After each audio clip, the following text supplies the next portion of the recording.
everything not Izzy. Repeat for 10 minutes. Yeah, so anyway, I'm Tan. Oh, we started already? Yes, we're started Oh, already. okay. And, Hi. and this is Dave, and Hi. we're here Ficus. talking about Disney and Pixar's new animated short, Lava. Yeah. And, a treacly bit of please sentiment. burn me with fire now. Sentimentality. It's two volcanoes in Two love with each other. volcanoes who are needlessly feminized and masculinized He's reading too much into it. One of them looked like a giant fat mountain, and the other one looked like a tiki woman. The tiki woman burns a heart of lava and under the ocean bed for the giant singing volcano and who's the whole dying. thing is ukulele and singing, and it was just painful. With the sadness and the sentimentality and the shoot me. Not good at all. It was the worst thing that Pixar has ever done. I mean, maybe. Ever. It was worse than Cars 2. Yeah, that's saying something. It was. I honestly don't remember all of the animated shorts that they've done. I remember For the Birds. I remember a couple of the other ones that were really Paper. But frankly, I've always enjoyed their animated shorts, and I did not enjoy this one. It was like nails on a chalkboard. It was like they took all the excess sentimentality out of the main feature and poured it into this 5 or 6 minutes of interminable short film, which we will stop talking about right now because it led into. The good thing is that it led into Inside Out. Inside Out, which is the movie we're actually here to talk about. So thank you for bearing with those first couple minutes. It was painful. Even people in the audience were like, Yeah, nobody was happy with it. But then Inside Out started, and luckily we all pretty much mostly forgot about lava. It was like you wandered into a much, much better sphere of being. Yes, because it was a much, much better movie. So, Dave, what did you think of Inside Out? I was fighting it against it for about the first half an hour, 45 minutes, because it was very, very... you will feel now the music, everything, all the after-school special dynamics of the kid's relationship with her parents was very sentimental and very cloying. But then suddenly something clicked, and I was right there with it. So it was weird. That's the first time it's ever happened to me where I'm fighting a movie and then it wins. Which would be pretty high praise in my book. I mean, that's a credit to the movie. I agree with you that the first half, I don't know that I was fighting it, but I certainly had a bit of a... Like, I was watching to see if the conceit worked for the first half hour of the movie. I'm sitting there going, okay, so they're doing this whole thing with the emotions inside her head that are actually kind of controlling her, or kind of part of her. Seen it before. And like, watching that experience and just sort of saying, okay, how are they doing this? How does this function? Yes. Is this going to bother me the whole time, or am I going to buy it? So I guess if you call that fighting it, I was doing the same thing for the first half hour or so, and then things go awry. I mean, really, they set it up nicely where you are, if you're inclined to fight against it, you fight against it all the way up to the moment when the first real crisis hits, and then you're in. You've bought in. You're totally with it for the whole rest of the movie. But it's not just treacly sentimentality. It's also very, very funny. Well, and actually, I think that, and I mean, maybe this is a credit to Disney, but there's a lesson here in some of the unexpected characters in some of the most recent Disney films. So the one that immediately comes to mind is Olaf. Olaf in Frozen was a character who I thought was going to be awful and smarmy and jokey and just terrible, and it ended up being one of my favorite parts of that whole movie. Okay. And by the same token, Bing Bong, her imaginary friend, her forgotten imaginary friend, you first see him and you go, oh no, like this is... Here it comes. Here it comes. It's her long-lost childhood invisible friend. And then... No, actually, he's an amazing character who really does some wonderful things and bring tissues. Spoilers. Voiced by Richard his name? Kind. Richard Kind from Spin City, who just does an amazing job with this character because he's such a mensch. They could have voiced that completely 100%, treacly and they don't. Sweet, or goofy, and it's just a guy. And I mean, in a sense, it has a similar quality to Olaf, in that it's just it doesn't go for what you expect. It doesn't go for treacly sweet. It goes for something kind of a little bit more offbeat and authentic. The difference being that Olaf ultimately is just kind of offbeat and funny for the whole movie, whereas Bing Bong really does have some incredibly strong character catharsis with him. Catharsis. And he will... you know what he's going to do the moment before he does it. Yeah, well, they start showing you where it's going. Oh yeah, and it doesn't matter. Like they can telegraph that moment miles away. Yes. And it's still gonna get you right here. Yes. He's back to the futuring, if you know what that means. Yeah, pretty much. So I mean that's incredible. The best thing about this movie is it's smart about knowing what it is, yep. and where it's going, and it actually tells you before it gets there, this is what's happening, and it does it in a smart way, not in a I'm going to pour a bucket of syrup over your head right now kind of way, which most movies would do. Well, and I've seen, I mean, Rotten Tomatoes right now, it has something like a 99%. And I looked at the negative reviews and saw what they said, and they basically all have hearts of stone or something. I don't know. They basically, the negative reviews I've seen have said, well, this kind of seems like a, after school special, or this kind of seems like a, a introductory psychology course, extended to an hour and a half. But on some level, I'm totally okay with that. I mean, to me, this is a movie that more aptly and endearingly and effectively gets at the essential meaning and understanding of what it's like to be an 11-year-old child going through life changes, right? Than anything else I think I've ever seen, including being an 11-year-old.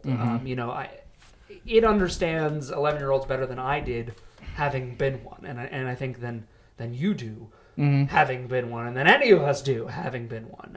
And so there's something incredibly powerful about that. Right. I mean, I think that as much as this is an enjoyable movie, as much as it's a fun movie, we talked a bit before the show about, is this a movie we really want to see again? Maybe, maybe not. But I think it's an important movie. I think it's a movie that people ought to see. Like, this is on that list of movies that everybody needs to see because it might just make them slightly better as people. Wow. I'll go there. I think it will make people better to see this movie. I think it'll help you understand what it's like. And so that leads to a place I wanted to take this. Yes. Full spoilers. If you haven't seen the movie, normally I don't care so much about spoilers, but this is one where actually, if you haven't seen the movie yet, well, first of all, go see it. What are you waiting for? And second of all, stop the movie here and come back and watch the rest of this afterwards. Okay. Because I want to talk about the ending. I want to talk about the message of the movie. Yes. Which is this idea that sadness is valuable. Right. And sadness is not necessarily more valuable than joy, but that we need our sadness as much as we need our joy. That sadness is how we get help. Exactly. And I don't know. I mean, maybe I'm reading too much into it, as you like to accuse me, but it seems like we are in a climate right now where everything, movies included, cinema included, have been directing towards we want it up, up, up, up, up. We want action, and we want happy, and we want explosions. Yes. We want rampaging dinosaurs and not real people. Up, and we don't want down. We don't want sad. And as a society, I mean, we've had a lot of atrocities going on lately, yes. Some of which are about mental illness, some of which are very much not. But if we were to talk about the mental illness ones for a second, this idea that we can't talk about depression, that we can't talk about being sad, right. That we have to talk about being happy. And when somebody says, I'm sad, all we want to do is make them happy. And in a weird way, this movie's potentially most important point, I think, is this idea that no. Sadness is valuable. Sadness is how we express that we need help. Right. And so, for a character turn, we have, Joy's character having to learn this lesson for herself, that maybe Joy needs to take the back seat for a little while and let sadness take the reins so that their human can actually get happy again and find who she is again. The funny thing about this whole message is, and I don't know if it was the same in the theater you saw it in, I saw it with an 8-year-old kid in a theater full of a bunch of kids and their parents. And at the moment when Joy hands the reins to sadness,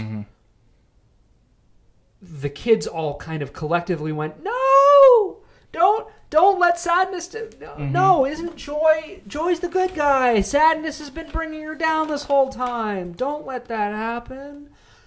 Whereas at the same time, every adult in that theater, right, not only understood what was happening, but probably, most of them were moved to tears of one, excessive variety But or another. I would say once the tears are gone, is there a chance that the conversation will start between the parents and the kids, or I should hope so. or do they leave all that behind them at the theater? Well, I mean, I think that depends on the parents. Yeah. Parents, I would say, parents, if you see this movie with their kids, use it as an opportunity to talk to your kids. That would be good, because I think it helps them understand themselves. Mm-hmm. But there is still this very interesting thing where I think that children younger than Riley, the main character in the movie, aren't going to get it yet. And I would love to see them revisit this movie in a few years when it finally clicks for them. Oh, okay, this is what's happening. Mm-hmm. When life's had a little bit of fun with them. Exactly. Yes. And returning to this and really seeing, like, wow, that hits the nail on the head. I mean, we've talked a lot about this idea of, is there a greater value in movies that are sort of deep and brooding and vegetable movies, as you call them, Good for you movies versus, popcorn movies. And I think they both have their place, but I think that important movies are important. And I think that this one is, I'm cycling back around, but I think this one is a movie that can help you understand the human condition better. Right. And if ever there were a time in our current media culture when we need that, it's right now. Do you think this movie can heal? Is that what you're saying? Yeah, basically. It sounds the potential for. It sounds really saccharine when you put it that way, Yeah. but no, I do. I think this is a movie that can help people be better people. To all the people who out there who say, this feels like something that we've been watching, we would be watching in our, high school psychology class, I would say, yeah, make this required watching for high school psychology classes. I think this is a movie that kids need to see. I think it's a movie that parents need to see. I think this is a need-to-see movie. It also has some great gags in it, too. There is a giant sleeping clown. Yes. There is a yeah. balloon prison. Yep. Yeah, there's good stuff in here that you can take at the surface level. Oh, totally, and that's why that's what makes it a great movie. It's not multi-tiered. just an important movie. It is multi-tiered. There's a lot of just straight up comedy. There's a lot of straight up, all the things you want in a popcorn movie are there. In one respect but or it another. sweetens the medicine. Exactly. Yes. There is both a spoonful of sugar and medicine. So you're putting this down as one of your best movies of the year. I am. I would say that this joins my current pantheon of tops, alongside Mad Max Fury Road and Spy. But all these movies have done the same thing. Entertainment level at one, and then underneath a whole other. Exactly. Well, and I mean, is that what we need right now? Is movies that take the popcorn angle, but are also working in subtext and stuff like that? Because Jurassic World didn't do any of that. Well, Jurassic World was just a terrible movie. In some level, isn't that what we want? Between the two of us, when we look at this debate, this great critical debate of films between popcorn movies and vegetable movies, and we say, well, yes, you can watch Fellini, but that's so, and then you can go and watch Marvel movies, and well, that's so yay, and isn't what we're actually looking for movies that are both? Don't we really want, aren't the best of movies that succeed on both levels simultaneously? Right. And so, yeah, to that extent, I think that all three of the movies that are my tops this year are exactly that. They're movies that are entertaining and fun and make you want to mow down on the popcorn. But the more you think about them, the more there is to them. And the more there are vegetables inside. It's bacon wrapped vegetable city is what we're talking about here. I don't know. I think that's from the movie Broccoli on a Pizza. Who does that? Congratulations, Los Angeles. You've ruined pizza. Yeah. Can we talk for a second about Louis Black? Just a second. Yeah. He's wonderful. This is his best role ever. It really is. It looks like it was written and designed for him. And it's fantastic. I want an entire DVD worth of Louis Black. The best points in the movie is where anger takes control of the. Oh yes! Watch out, Dad! I'm coming. I'm coming for you. No, it really is. That's the thing. There are so many moments in this movie, even beyond the sort of deep, heartfelt stuff, that just that are entertaining and get to an essential quality of the human experience. Yes. Okay. So, what do you say? How do you wrap this up? I would wrap it up by just saying that it's one of my top movies of the year so far. It's a must-see. You know, of we've seen a lot of movies this year so far, and there's only 3 that are must-sees, and this is one of them. So I would say go out, see this movie. Even the Robot Girl movie, same thing. Surface level entertainment. Yeah, and that one I think is, I mean, that's a runner-up right now. I don't know that it's a top movie for me, but that's certainly it's in my top 10. I don't know that it's in my top 5. But they all do the same thing. It's very, very interesting. You're starting to learn something about the kind of movie I like, I suppose. I see. What about you? Yeah, I was fighting it, but definitely one of the top 5 movies of the year. Go see it, inside and out. Absolutely. So I'm Tan. And I'm not. And we're here with the Ficus, and the matching shirts. And the matching shirts. And until next time, go see a movie. Go see a movie. Go see a better movie. Well, see Inside Out. See Inside Out. It is a better movie. Or Spy, or Mad Max. Or Spy, or Mad Max. Or of what the other one, Ex Machina is still playing. See that one? Yep. We don't know how to end these things. So we're just going to gently set the microphone down. Don't see Jurassic World, please. And if Fury 7 is still playing somewhere, don't see that either. It still sucks. Standing on the roof of the laboratory control room, roaring at the sunset, and then what?